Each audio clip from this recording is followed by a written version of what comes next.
Right, while the ANC's National Executive Committee is expected to clarify the recalling of President Jacob Zuma before election campaigns for 2019 tomorrow, now there have been several reports that the KwaZulu-Natal and the Free State Provincial Executive Committees also be dissolved, and the future of President Jacob Zuma now lies in the hands of the top 6 officials. Well, this of course follows the ANC's NEC meeting which discussed the issue of his recall last night. Let's cross live to our reporter Ayanda Mhlongo, who joins us live from Durban to clarify this. Ayanda, some interesting news this morning. What can you tell us with this speculation that is rife about the debate that is going on about the recall of President Jacob Zuma? What are the top structures in KwaZulu-Natal saying about this? And then we'll talk about, of course, the proposal to dissolve the PECs.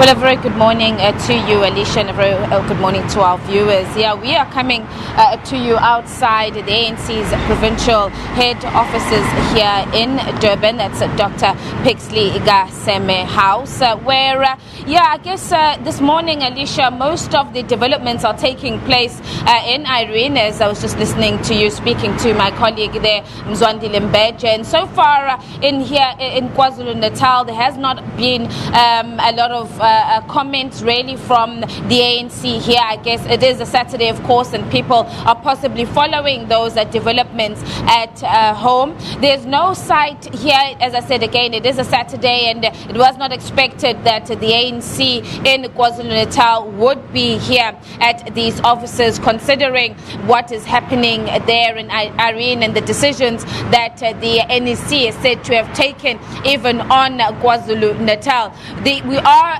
this morning did try to speak to or get hold of Mdumseni Ntuli, who was speaking on behalf of now the former PEC of KwaZulu-Natal.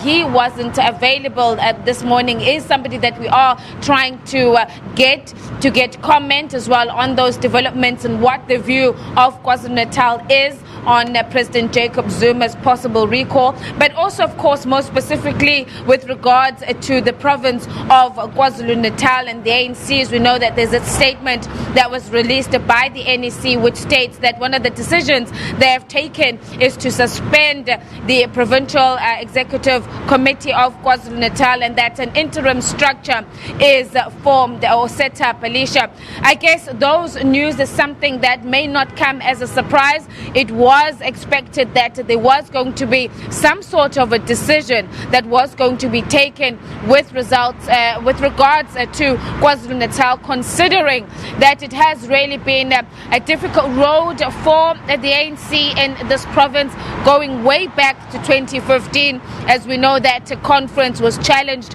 in court, and the courts then ruling in favor of the applicants, the 5 branch members last year that took that matter to court in September, that ruling nullifying that 2015 elective conference. And after that, it seemed that there was just obstacle after obstacle for the peace in KwaZulu-Natal. Even the road to the December conference of the ANC had a number of challenges. Branches were in disarray. Their regions were also not in order.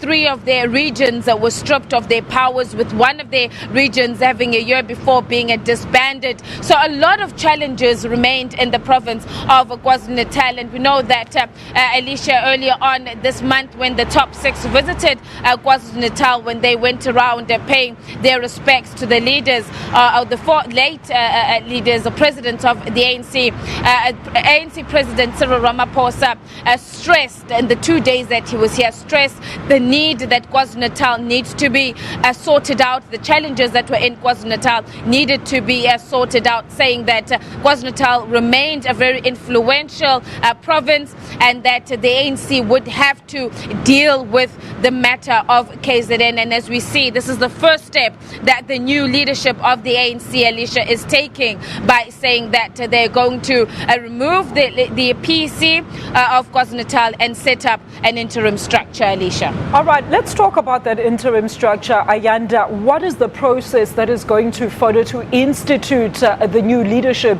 or the interim structure? And when or how long are we going to have to wait for before the final structure is actually chosen, the permanent structure is chosen and instated as, of course, the PEC of KwaZulu-Natal?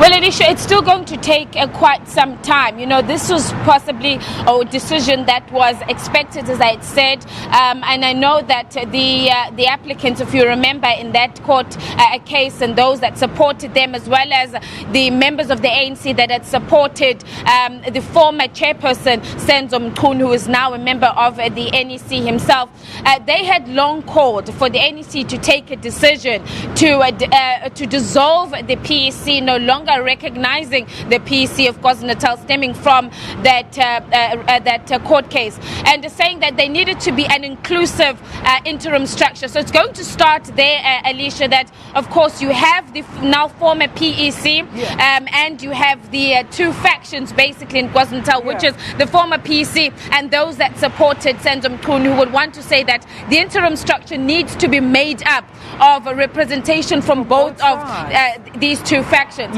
Moving then forward, the province now, as the NEC has said in that report, is that this interim structure needs to help KwaZulu-Natal in preparation for a provincial conference. Now, before they get to a provincial conference, they still need to go back, Alicia, and sort out the branches. So it needs to go back. The branches need to hold their meeting. After that, they need to go to regional conferences. There's only one region in KZN, and that is uKhahlamba region, that have held their regional conference. It was held just before the party went to its national conference. There are 9 regions remaining, 9 very big and very important regions, one of them being eThekwini, where we are, and it'll take a whole day to go back now. As you know, eThekwini region themselves had their own challenges. So these are still a number of issues that they still need to resolve and deal with before they go to the provincial conference. The term of the PEC is 4 years, so we are looking at, obviously, once they've sorted out the branches, then the regional conferences, then they hold that provincial conference. But it is possibly something that the ANC will want, Alicia, to be held quite soon, because of course their focus has to be on 2019, and before they can start campaigning, they need to make sure that their house is in order. With so many steps to follow, Ayanda, I mean, we've seen the past battle between the two differing factions, as you've so rightly mentioned. Do you think the proposed dissolving or disbandment of the PEC in the province is going to, in a way, aid in trying to resolve the factional battles of the party amongst members? Well, Alicia, you know, that is something that, you know, both sides have said that they were ready to go to a provincial conference and hoping that that is something that is going to resolve the problems in KwaZulu-Natal. So it might likely be that now it's going to be a clean slate for both of the two factions, that they do get into this interim committee, that they go. But really, it's now going to be dependent on how they deal with branches. Alicia, there are a number of issues that were affecting branches here in KwaZulu-Natal. I mean, you'd not even going to the national conference that there were about 40 disputes in KwaZulu-Natal with names, with manipulation, allegations of manipulation, voters' rolls, etc. So the branches firstly need to be in order. They need to be audited, and that is where it's all going to start. And moving from there, then one will be able to tell whether or not they'll be able to unite. But they have said, I must say that both sides have said that they see a solution to the challenges being, let's go to a provincial conference. Let's let the NEC establish or put in an interim committee, and then let's work towards going to a provincial conference. All right, Ayanda, thank you so much for that live update. That is our reporter there joining us from outside the PEC Likaseme House, Ayanda Mhlongo. Let's now turn